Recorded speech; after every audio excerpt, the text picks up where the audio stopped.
Shalom, salam sejahtera, sahabat RTL di mana saja Anda berada. Inilah waktu yang kita tunggu-tunggu untuk kita bahas mengenai Wahyu pasal yang ke-12 ayat yang pertama. Maka tampaklah suatu tanda besar di langit, seorang perempuan berselubungkan matahari dengan bulan di bawah kakinya, dan sebuah mahkota dan 12 bintang di atas kepalanya.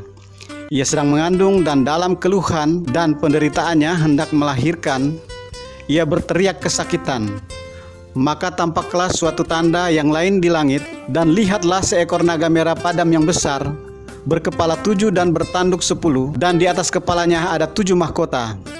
Dan ekornya menyeret sepertiga dari bintang-bintang di langit, dan dilemparkannya ke atas bumi.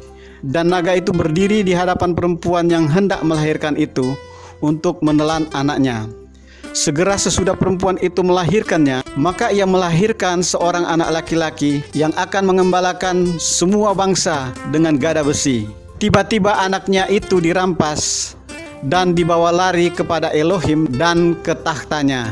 Perempuan itu lari ke padang gurun, di mana telah disediakan suatu tempat baginya oleh Elohim, supaya ia dipelihara di situ 1260 hari lamanya. Maka timbullah peperangan di sorga. Mikael dan malaikat-malaikatnya berperang melawan naga itu, dan naga itu dibantu oleh malaikat-malaikatnya, tetapi mereka tidak dapat bertahan. Mereka tidak mendapat tempat lagi di sorga.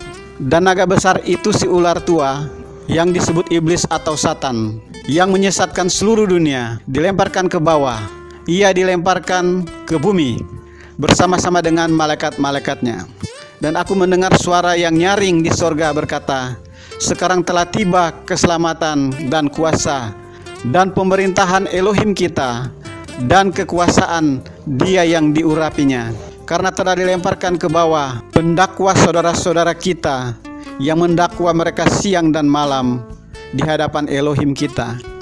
Dan mereka mengalahkan Dia oleh darah anak domba dan oleh perkataan kesaksian mereka, karena mereka tidak mengasihi nyawa mereka sampai ke dalam maut. Karena itu bersukacitalah hai sorga, dan hai kamu sekalian yang diam di dalamnya. Celakalah kamu hai bumi dan laut, karena iblis telah turun kepadamu dalam geramnya yang dahsyat, karena ia tahu bahwa waktunya sudah singkat. Dan ketika naga itu sadar bahwa ia telah dilemparkan ke atas bumi, ia memburu perempuan yang melahirkan anak laki-laki itu. Kepada perempuan itu diberikan kedua sayap burung nasar yang besar, supaya ia terbang ke tempatnya di padang gurun, di mana ia dipelihara jauh dari tempat ular itu selama 1 masa dan 2 masa dan setengah masa. Lalu ular itu menyemburkan dari mulutnya air sebesar sungai ke arah perempuan itu, supaya ia dihanyutkan sungai itu. Tetapi bumi datang menolong perempuan itu.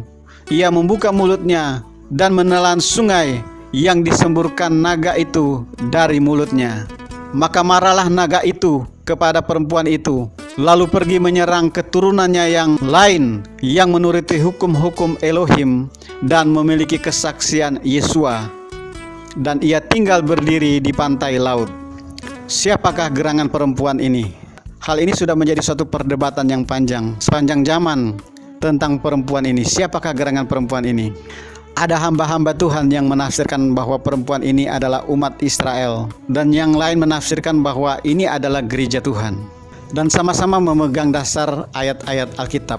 Kalau kita melihat dari sisi penafsiran bahwa perempuan ini adalah bangsa Israel, karena mereka mendasarkan penafsiran mereka dengan beberapa ayat dalam Perjanjian Lama. Karena perempuan ini dia bermahkota dengan berhiaskan 12 bintang, dan dia diselubungi dengan matahari dan bertumpu di atas bulan. Mereka merujuk kepada janji daripada Elohim kepada bangsa Israel dalam Kejadian 15 ayat yang kelima, di mana janji Tuhan kepada Abraham bahwa keturunan Abraham itu akan seperti bintang-bintang di langit banyaknya. Kemudian dalam Kejadian 37 ayat yang ke-9, di mana Yusuf mengalami mimpi ada matahari dan bulan dan 11 bintang-bintang dan bersujud kepada dia. Dan kita melihat lagi bahwa di dalam Bilangan pasal yang ke-24 ayat yang ke-17, bahwa bintang terbit dari Yakub dan tongkat kerajaan dari Israel. Dan lebih tegas lagi di dalam Wahyu pasal yang ke-22 ayat yang ke-16, di mana dikatakan bahwa keturunan Daud adalah bintang timur yang gilang gemilang. Nah, ini dari sisi hamba-hamba Tuhan yang menafsirkan bahwa perempuan ini adalah bangsa Israel. Mari kita melihat dari sisi hamba-hamba Tuhan yang menafsirkan bahwa perempuan ini adalah gereja Tuhan. Seringkali gereja Tuhan itu diumpamakan seperti mempelai wanita. Lihat saja bahwa ada 5 gadis yang bijaksana, ada 5 gadis yang bodoh. Bahkan sangat jelas sekali di dalam Wahyu pasal yang ke-21 ayat yang ke-9. Maka datanglah seorang dari ke-7 malaikat yang memegang ke-7 cawan yang penuh dengan 7 malapetaka terakhir itu.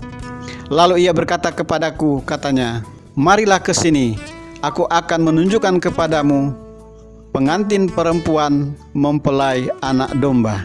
Ayat ini sangat jelas sekali menjelaskan kepada kita bahwa perempuan itu adalah mempelai daripada anak domba. Karena bangsa Israel sebenarnya sudah menolak Mesias mereka. Mereka menolak Yesua sebagai Mesias mereka. Jadi mempelai anak domba itu nyata-nyata adalah gereja Tuhan. Dan perdebatan ini sampai hari ini belum ada jalan keluarnya. Masing-masing memegang argumentasi mereka. Yang menafsirkan perempuan ini adalah Israel, dan yang menafsirkan perempuan ini adalah gereja Tuhan. Nah, pada saat ini apa yang menjadi perdebatan kedua belah pihak ini akan mendapatkan jawabannya, ya. Untuk menjawab dan menyatukan persepsi atau penafsiran mereka, sebenarnya kita lihat saja konteksnya, ya. Kita bisa temukan jawaban daripada perbedaan ini sebetulnya ada di dalam pasal yang ke-12 ini. Ini adalah jawaban yang akurat dan ini akan menjawab semua pertanyaan bertahun-tahun yang menjadi perbedaan di antara kedua penafsiran ini. Mari kita melihat satu ayat yang memberikan jawaban dan solusi atas perbedaan ini. Di dalam Wahyu pasal yang ke-12 ayat yang ke-17 dikatakan bahwa maka marahlah naga itu kepada perempuan itu, lalu pergi memerangi keturunannya yang lain yang menuruti hukum-hukum Elohim dan memiliki kesaksian Yesua. Inilah jawaban yang akurat dari semua perbedaan ini. Ayat 17 dari Wahyu pasal yang ke-12 ini menjawab semua perbedaan. Karena ayat ini berkata bahwa maka marahlah naga itu kepada perempuan itu. Yang menjadi perdebatan kan ini adalah perempuan, ya, perempuan itu artinya perempuan yang melahirkan ini. Naga itu marah terhadap perempuan ini, lalu ia pergi memerangi keturunannya yang lain, yaitu mereka yang memiliki kesaksian daripada Yesua dan mereka yang memiliki hukum-hukum Elohim. Nah, ini ternyata ada 2 kelompok yang dilukiskan oleh Wahyu pasal 12 ini mengenai perempuan itu. Yaitu kelompok yang pertama adalah mereka yang memiliki kesaksian Yesua. Siapakah orang-orang yang memiliki kesaksian Yesua? Tidak lain adalah gereja Tuhan. Dan kelompok yang kedua adalah mereka yang memiliki hukum-hukum Elohim. Sampai hari ini tidak ada siapapun yang mempertahankan hukum-hukum Elohim atau yang mempertahankan Torah itu selain daripada orang-orang Yahudi. Tetapi sebenarnya yang dimaksudkan dengan perempuan itu adalah bukan orang-orang Israel pada umumnya, ya. Karena kalau kita tafsirkan sebagai orang-orang Israel pada umumnya, ini tidak relevan. Kenapa? Karena orang-orang Israel pada umumnya mereka telah menolak Mesias mereka sampai pada masa 3,5 tahun masa Anti-Hamasya itu. Sehingga perempuan itu yang dilukiskan di dalam Wahyu pasal 12 itu sebenarnya berbicara Israel Mesianik, ya. Mereka-mereka yang telah menerima Yesua sebagai Mesias mereka. Jadi perempuan yang dilukiskan dalam Wahyu pasal 12 ini berbicara tentang 2 kelompok tadi, yaitu mereka yang memiliki kesaksian Yesua, yaitu gereja Tuhan, dan yang memiliki hukum-hukum Elohim itu adalah Yahudi, adalah orang-orang Israel Mesianik. Itulah perempuan yang dilukiskan dalam Wahyu pasal yang ke-12. Dilukiskan bahwa perempuan itu berselubungkan matahari dan bertumpu di atas bulan dan memakai mahkota yang di atas mahkota itu ada 12 bintang. Jadi kalau kita melihat selama bertahun-tahun ayat-ayat ini masih terselubung, hari-hari ini banyak hamba-hamba Tuhan oleh ilham daripada Roh Kudus telah tersingkap kebenaran-kebenaran daripada firman Tuhan ini. Jadi ayat ini mengakhiri perdebatan yang panjang. Kita harus memahami benar-benar bahwa perempuan yang ada dalam Wahyu pasal 12 ini sebenarnya adalah gereja Tuhan dan orang-orang mesianik. Dilukiskan di dalam Wahyu pasal yang ke-12 bahwa untuk melahirkan ini sesuatu yang tidak mudah ya. Ini adalah lukisan terhadap gereja Tuhan, karena gereja Tuhan akan memasuki masa tribulasi ya. Jadi di saat masa tribulasi itu memuncak, itu adalah detik-detik di mana gereja Tuhan akan diangkat dan yang lain ditinggalkan. Sebagian besar daripada gereja-gereja menafsirkan bahwa masa tribulasi itulah masa 3,5 tahun. Tetapi saya ingin menjelaskan melalui firman Tuhan ini. Untuk bagian pertamanya saya ingin menjelaskan tentang berapa lama masa tribulasi itu. Karena nubuatan ini diambil daripada 70 sabat, maka tentunya kita tidak bisa tafsirkan waktu yang lain daripada waktu ini ya. Satu-satunya rujukan satu sabat itu atau 7 masa itu adalah diambil daripada 70 masa. Nah, pertanyaannya berapa lama masa tribulasi itu? Pada kesempatan ini saya ingin jelaskan tentang masa tribulasi ini.